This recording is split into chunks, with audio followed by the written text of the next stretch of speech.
Bonsoir à toutes, bonsoir à tous, bienvenue dans votre 7-8. Dans l'actualité de ce mercredi 13 septembre, un caisson de réemploi a pris place à la déchetterie de Montigny-le-Bretonneux. Le principe, déposer un objet usagé pour lui offrir une nouvelle vie. S'il n'est pas réutilisable, la déchetterie le prend en charge. Sinon, 3 associations locales viennent le récupérer, une action bénéfique pour l'environnement. Le Jamel Comedy Club, le Secours Populaire et la ville de Trappes organisent un gala caritatif pour venir en aide au peuple marocain suite au tremblement de terre survenu vendredi dernier. Pendant 1 heure, 6 humoristes vont se succéder sur la scène de la Maurise, dimanche à 15h. Les informations dans cette émission. Besoin d'un grand bol d'air frais en cette période de rentrée, les Yvelines regorgent de chemins de randonnée divers et variés, balades en forêt ou plutôt promenades champêtres. Le département a tout ce qu'il vous faut pour vous satisfaire. Nous avons demandé conseil à l'association Les Clés Rando. Et enfin, en deuxième partie d'émission, l'invité du 7-8 jusqu'au 17 septembre, c'est le World Cleanup Day. Les villes de Saint-Quentin en Yvelines proposent de nombreuses opérations de nettoyage en bas de chez vous. On fait le point avec l'association yvelinoise Je respecte la ville. Typiquement, les objets qu'on peut déposer, qu'on peut trouver, du petit mobilier, de l'électroménager, des livres, de la déco. Le principe est simple. Vous déposez vos objets usagés et leur offrez une nouvelle vie. À Montigny-le-Bretonneux, dans l'une des 7 déchetteries de Saint-Quentin en Yvelines, un caisson de réemploi peut être utilisé par les habitants. Le but de l'initiative, ne pas créer de déchets. Dans la lignée de ce qu'on essaye de mettre en place depuis 2016, que la compétence a été transférée des communes vers l'agglomération, l'objectif est toujours d'aller vers moins de déchets. Donc ça se traduit par différentes actions, et notamment la dernière en date, c'est la création de ce caisson. Après quelques difficultés au démarrage, le dispositif s'inscrit aujourd'hui dans le quotidien des Saint-Quentinois. La déchetterie a récolté 200 kg d'objets au mois d'août contre 50 en avril. Jouets, DVD, meubles et même vélos, les habitants jouent le jeu. C'est la première fois effectivement que je dépose mes objets ici. Habituellement, je vais chez Emmaüs, qui n'est pas très loin de la maison, que ça puisse être recyclé et que ça puisse servir à d'autres personnes. Géré par 3 associations, Ressourcez-vous, la Bicyclette et Emmaüs Trappes, la restauration est assurée dans leurs ateliers. Si l'objet n'est pas réutilisable, il bascule dans les filières de traitement traditionnels. C'est vraiment bénéfique et c'est vraiment vertueux. L'idée étant qu'ils regardent ce qui est fonctionnel, s'il y a besoin d'une petite réparation, et ils le remettent ensuite dans le circuit via leur filière. Et ça pourra servir comme ça à tout un tas d'autres personnes. Exclusivement réservé aux Saint-Quentinois, le caisson est pour le moment situé sur un site pilote, mais si l'expérience est positive, l'agglomération prévoit de le déployer sur d'autres déchetteries dès 2024 en fonction de la place disponible.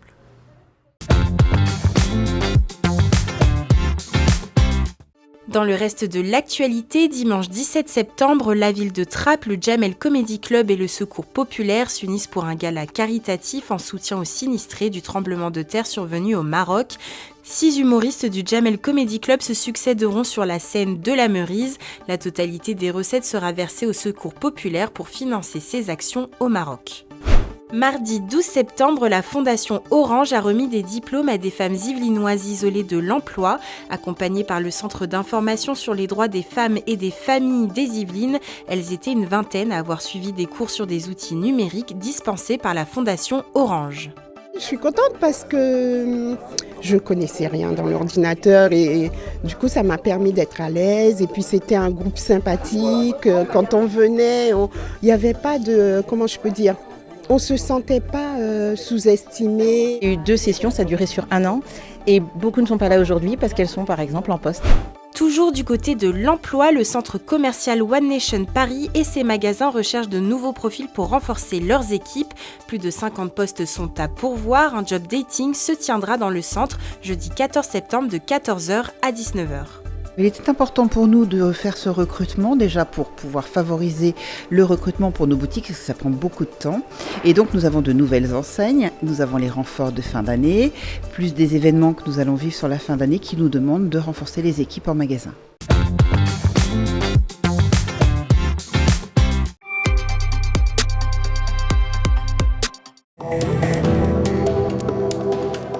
C'est un événement assez unique parce qu'en ce moment, on parle beaucoup du basket 3 contre 3, sport olympique. Il y a des tournois organisés partout. Il y a beaucoup de marketing autour. Alors nous, on voulait faire un truc différent. On joue à 4 contre 4 et on a fait un tournoi avec 12 équipes. On va arriver bientôt en finale et donc ça va être le champion du jour. Il n'y a pas de l'argent à gagner, c'est que pour le fun et on veut que ça soit surtout dans un bon esprit. Ça s'appelle Playground Time. Pour le moment, il y a très peu de membres, mais nous avons une grosse présence sur les réseaux sociaux. En fait, tout est bénévole et tout ce qu'on veut, c'est proposer aux municipalités de rénover des terrains, de créer des nouveaux terrains et de faire les bons choix au niveau du matériel, justement pour ne pas gaspiller de l'argent public. Je peux coacher des jeunes, je peux participer à des événements comme ça, à notre association, donc ça me permet de rester dans le basket. Mais en tant que joueur, à 67 ans, il était temps que je m'arrête. Et mon dernière crise cardiaque m'a convaincu que c'était le moment de stopper définitivement. Mais bon, j'ai eu de la chance qu'il y avait un jeune Maxime Long à côté de moi le jour où je suis tombé en mort subite sur un terrain de basket. J'ai beaucoup de chance et je reconnais la chance que j'ai de pouvoir être ici aujourd'hui face à vous.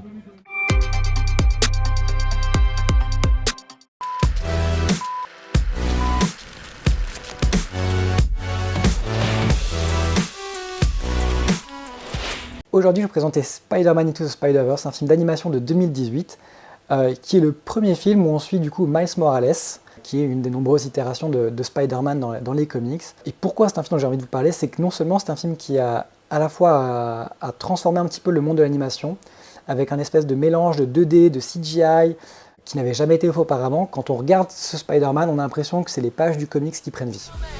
Je m'appelle Miles Morales. Je suis le seul et unique Spider-Man. Du moins, c'est ce que je croyais. L'accélérateur de particules, tu connais? Tu vas adorer. Dimension en cours d'ouverture. Tu es comme moi? Comment c'est possible? On a l'impression de voir le papier, on a l'impression de sentir vraiment toute cette façon-là. Et ça n'avait jamais été fait vivre. Bon, voilà, ce n'est pas que du dessin, ce n'est pas que de la pure 3D, c'est un espèce de mix hybride.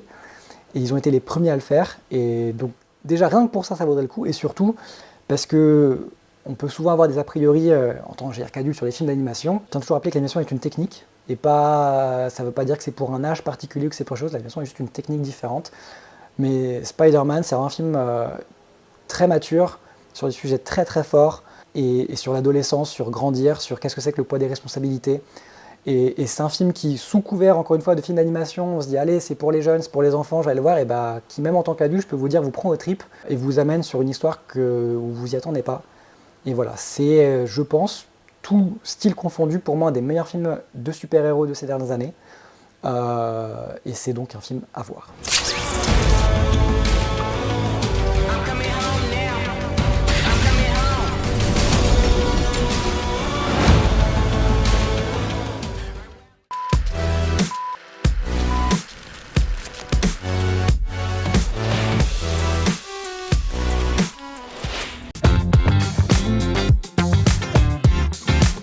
Bonjour, je m'appelle Jean-Luc Noirban, je suis secrétaire de l'association L'Éclairando.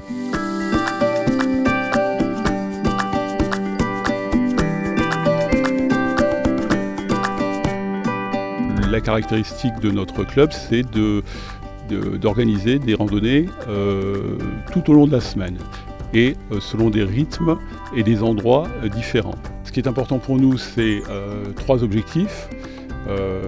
La découverte sportive, donc le fait de faire un exercice physique, la découverte des différents sites de notre région, sachant que le département des Yvelines est plein à la fois de forêts, de monuments, de chemins, et donc est très, très intéressante en termes de découverte. Et puis enfin, et très important, le lien social que l'on cherche à renforcer, développer, puisque c'est vraiment l'occasion en marchant de découvrir les personnes avec qui on marche et qui sont des personnes qui habitent autour de nous.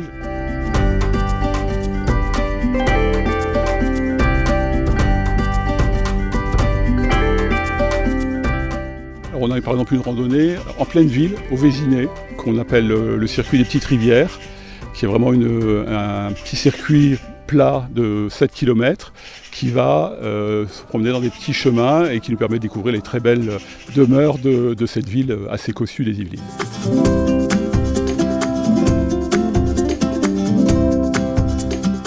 Un endroit qui est un peu notre terrain de chasse favori, c'est la forêt de Rambouillet. Dans la forêt de Rambouillet, j'aime beaucoup un circuit autour de l'abbaye des Vaux-de-Cernay, qui est assez vallonné et avec au milieu de ça un beau monument qui est l'abbaye des Vaux-de-Cernay.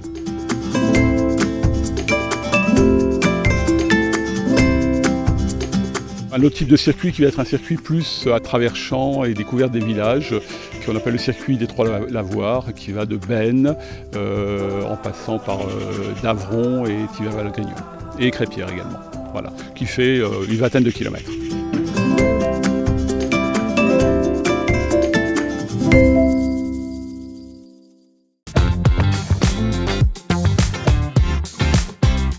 Demain matin, nous devrions avoir les mêmes conditions météo qu'aujourd'hui, nuageux avec quelques éclaircies. Au niveau des températures, il fera 15 degrés à Rambouillet et Houdan, 16 à Mantes-la-Jolie et 17 à Versailles. Demain après-midi, le ciel ne devrait pas bouger, nous devrions rester au sec. Côté température, comptez 22 à 23 degrés en moyenne dans les Yvelines. Et tout de suite, c'est l'heure de l'invité du 7-8 avec Mélanie Poquet.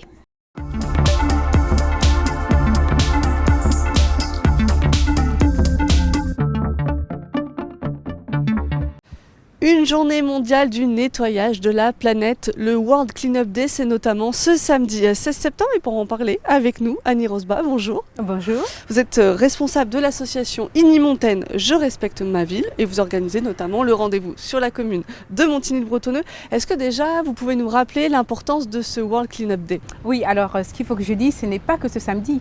Ça commence aujourd'hui et c'est jusqu'à dimanche en fonction des décalages horaires parce que c'est un mouvement planétaire, c'est un grand défi mondial de nettoyage de la planète en un jour. Donc il y en a qui commencent aujourd'hui, notamment les entreprises, certaines écoles, et puis à travers le monde, en fonction des fuseaux horaires, vont se déployer les cleaners à travers la planète pour ramasser le maximum de déchets. Alors en 2022, en France, c'est 170 000 personnes qui se sont mobilisées. Ça rassemble ou il faut encore aller chercher les gens? De plus en plus. Alors ce qu'il faut savoir, c'est que on observe une migration des citoyens, des comportements. C'est-à-dire que ceux qui jetaient deviennent de vrais cleaners. Donc ça veut dire que le message est entendu et qu'à force de montrer l'exemple, ça sensibilise vraiment et on a de plus en plus de personnes convaincues. De plus en plus de personnes, mais aussi un nombre qui augmente chaque année, c'est la quantité de déchets ramassés, c'est très marquant. La quantité, ça dépend des communes, ça dépend des sites. On voit moins de déchets quand même parce que s'il y a de plus en plus de gens qui ramassent, ça veut dire qu'il y a de moins en moins de pollueurs. Voilà, l'idée quand même, c'est de se dire qu'à terme, on devra se poser la question de est-ce qu'on continue parce qu'il y aura de moins en moins de déchets. Actuellement, le déchet le plus marquant, moi j'en ai même à mes pieds, c'est le mégot de cigarette. On en trouve partout? Partout, et notamment dans les hypercentres. Parce qu'il y a des bureaux et parce qu'il y a aussi beaucoup plus de personnes qui sont dans un moment de loisir, donc qui fument et qui malheureusement jettent leur mégot pas au bon endroit. Alors ça mobilise du monde, on l'a dit juste avant, tout le monde peut y participer, tout le âge. Monde. C'est une activité intergénérationnelle. Je parlais tout à l'heure des enfants qui ont commencé le mercredi aux seniors. Alors je parlais de la ville de Montigny-le-Bretonneux, c'est ce samedi 16 septembre, la nature qui vient. Il y a 9 points de rendez-vous. Qu'est-ce que ça signifie? Ça veut dire qu'on embarque tous les quartiers, tous les habitants de la ville, parce qu'on a envie que notre ville reste propre. Et c'est la 5e édition avec la ville et la 6e avec l'association. Ça va se passer comment? Vous dites on embarque, après tout le monde se balade? Déjà, on a déjà embarqué parce que c'est la 5e fois qu'on le fait et il y a toujours beaucoup de succès. Il y a 9 points de départ. Dont un à l'île de loisirs, c'est le 8e. En fait, on a un double point à la Solerie qui est un grand quartier, d'où le double point. Et puis le point qu'on a rajouté, c'est la porte de la digue derrière le Vélodrome. Ce sont des points marquants de la ville? C'est des points de rassemblement, c'est des points visuels où les gens se retrouvent plus facilement. Vous attendez combien de personnes? Écoutez, comme en plus, ça tombe souvent le week-end des journées mondiales, des journées du patrimoine, une grosse concurrence sur le World Cleanup Day, on espère qu'on aura beaucoup plus de cleaners. Je n'ai pas vraiment de chiffres à vous dire. Voilà. Ramasser des déchets, ça peut inquiéter aussi, on peut parfois tomber sur des choses un peu dangereuses. Est-ce qu'il y a une tenue à prendre? Absolument. Il ne faut pas venir en talon aiguille, bien entendu, ni en mocassin pompon. Ce qu'il faudra, c'est des baskets adaptées, un jean et surtout des gants. Et je précise bien, des gants avec embout renforcé. Pour pas que ça passe. Voilà, pour qu'il n'y ait pas de tessons, pour qu'il n'y ait pas de tessons de bouteille, pour qu'il n'y ait pas d'épines ou des choses qui piquent. D'ailleurs, je suis très fière de celles-là, c'est les World Cleanup Day. Et vous avez aussi dans la main un appareil très important. Voilà, j'ai une pince parce qu'il y a des personnes malheureusement qui ne peuvent pas se baisser pour diverses raisons et et puis il y a des déchets qui sont dans les buissons qu'on ne peut pas forcément aller chercher très très loin. Donc il faut quand même une pince pour aller tracter ce qui est entre les buissons. Ça fait 5 ans que vous êtes avec la commune de Montigny sur l'organisation. On fait un partenariat avec la ville de Montigny de Bretonneux. Et qu'est-ce qui vous a poussé alors à vous mobiliser? Alors, ce qu'il faut savoir, c'est que l'association Je respecte ma ville est une association éco-citoyenne qui sensibilise au respect du cadre de vie. Donc, qui dit cadre de vie, qui dit beauté, ça veut dire que tout ce qui n'est pas à sa place en termes de déchets nuit au bien vivre ensemble. Donc, du coup, on cherchait, quand on a créé l'association, une activité qui mettrait les citoyens face à leurs gestes délicats. Donc du coup, on a eu connaissance du World Cleanup Day et on s'est dit, tiens, ça correspond tout à fait aux activités qu'on a envie de faire dans l'association. Et c'est comme ça que la première édition, on l'a d'abord fait toute seule, seule avec les membres de l'association, dans un quartier. Et comme ça avait eu relativement du succès et qu'on avait eu la demande pour l'année d'après, on s'est dit pourquoi on ne le ferait pas dans toute la ville et comme ça, il y aurait plusieurs points. Ça essaimé dans toute la ville. Exactement. Merci Annie Rosma de nous avoir accordé cet entretien. Alors pour découvrir les différents rendez-vous proposés par les communes de Saint-Quentin en Yvelines, n'hésitez pas à vous rendre sur leur site internet, mais aussi celui de l'agglomération qui recense tous les points de rendez-vous. À noter que des communes comme Morpa et Voisins de Bretonneux, leur rendez-vous, eux, c'est le 17 septembre. C'est la fin de cette émission. Merci de nous avoir suivis. On se retrouve sur notre site internet et nos réseaux sociaux. Belle soirée sur TV78.